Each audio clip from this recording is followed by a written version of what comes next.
Hello everyone, welcome to my channel. আর এইটা হচ্ছে নবদ্বীপ সিরিজের সেকেন্ড পার্ট। এই মন্দিরটা অনেকটা বড় জায়গা নিয়ে তৈরি আর খুবই সুন্দর।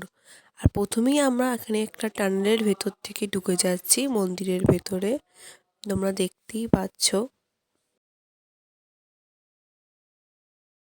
তো এই যে সেই 65 ফুট গৌরাঙ্গ, যেটার জন্য এতক্ষণ ধরে আমি ওয়েট করছিলাম, কতটা লম্বা আর কতটা উঁচু দেখো।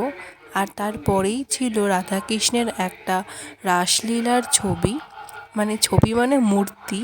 যাই হোক, জায়গাটা দেখেছো কতটা সুন্দর, কতটা পরিষ্কার জায়গাটা। আর ছিল সেদিনকে প্রচুর ভিড়, এমনিতেই 1 জানুয়ারি, আর তার মধ্যে নবদ্বীপ, ভিড় তো হবেই।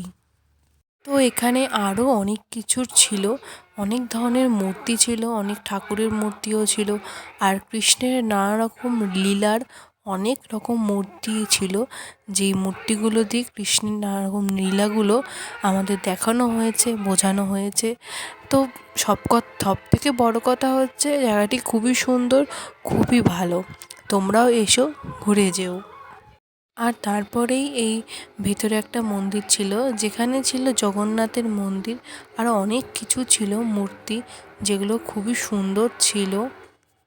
তো আজকে এখানেই শেষ, খুব শিগগিরই আসবো নবদ্বীপের থার্ড পার্ট নিয়ে। টাটা।